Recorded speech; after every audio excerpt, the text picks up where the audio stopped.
Halo. Perkenalkan, kami dari kelompok 1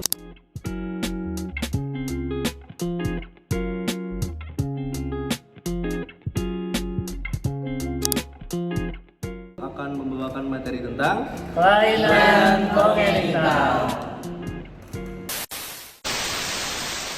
Pengertian kelainan kongenital. Kelainan kongenital adalah kelainan struktur atau fungsi tubuh yang terjadi sejak dalam kandungan atau sejak lahir. Banyak yang menyebutnya cacat lahir.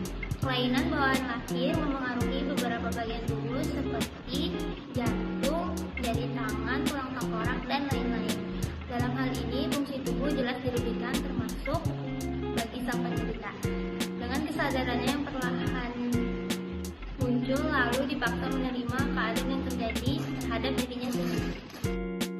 Adapun faktor penyebab kelainan kongenital. 1. Genetik. Setiap sifat genetik yang menentukan bentuk, fungsi, dan organ tubuh dibawa oleh kromosom. Kromosom adalah komponen pembawa materi genetik yang diwariskan dari orang tua kepada anak.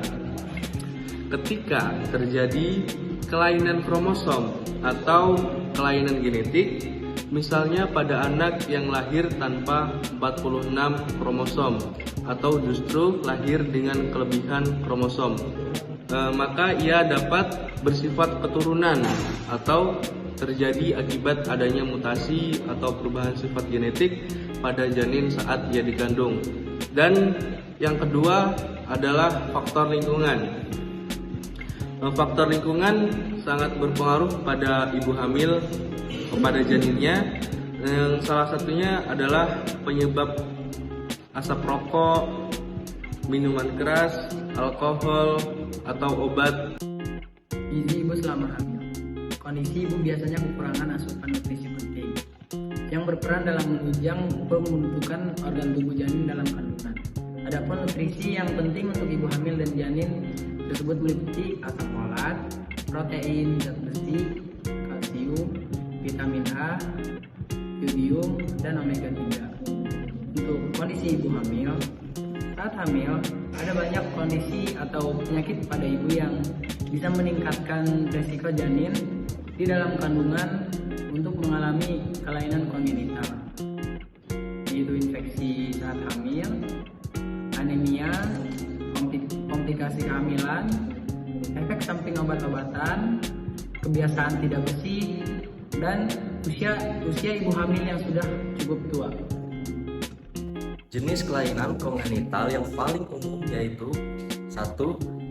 Penyakit jantung bawaan, yang kedua sindrom Down, yang ketiga celah bibir, yang keempat spina bifida, yang kelima kaki bengkok, yang keenam phenylketonuria, yang ketujuh sindrom Edwards. Ada pula kelainan dari kongenital yaitu secara fisik. Yang pertama ada cacat tulang saraf, contohnya seperti spina bifida. Yang kedua, kelainan pada bentuk tulang dan tempat tulang panggul. Dan yang ketiga ada kelainan pada saluran cerna, contoh penyakitnya seperti fistula ani. Dan yang kedua secara fungsional, yang pertama ada gangguan secara metabolisme, contohnya phenylketonuria.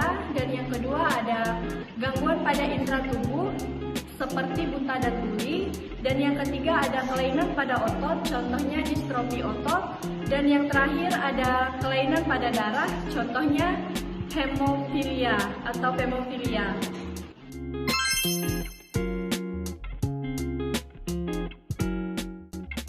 Upaya dalam pencegahan kelainan kongenital, yang pertama mengonsumsi makanan yang bergizi seimbang dan sehat. Yang kedua melakukan imunisasi dengan dokter. Yang ketiga menghindari kebiasaan buruk seperti merokok atau menghirup asap rokok. Yang keempat membatasi diri untuk tidak minum yang beralkohol atau yang tidak sehat bagi kandungan. Yang kelima itu rajin atau rutin melakukan olahraga. Yang keenam istirahat atau tidur yang cukup dan tidak memiliki stres yang berlebihan. Lalu yang terakhir itu rutin ke dokter kandungan untuk konsultasi. Pola makan dengan gizi yang seimbang menjadi faktor utama di mana sang buah hati mendapat nutrisi guna pembentukan fisik dan fungsi pikir. Adapun peran gizi dan nutrisi di antaranya yang pertama pertumbuhan dan perkembangan janin. Dalam hal ini protein, kalsium, zat besi dan vitamin D menjadi peran penting guna pertumbuhan dan perkembangan janin. Selanjutnya, pencegahan kelainan saraf tabung. Asupan asam folat sebelum dan semasa kehamilan menjadi faktor kunci guna mencegah kelainan saraf tabung pada janin. Lalu, asam lemak omega 3, yodium dan zat besi penting untuk perkembangan otak dan sistem saraf janin. Kesimpulannya, dari apa yang telah disampaikan tadi dan dari berita yang telah dipaparkan sebelumnya, hendaklah beberapa ibu yang sedang mengandung itu berupaya untuk mencegah dalam kelainan kongenital agar bayi yang sedang dikandung itu tidak terkena kelainan. Terima kasih.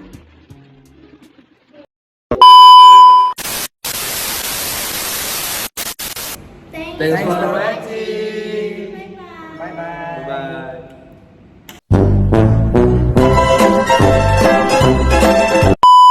Gitu aja. Oh ya. Our TV, bro.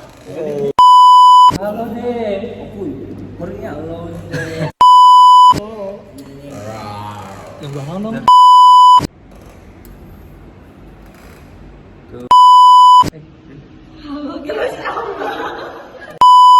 Hehehe.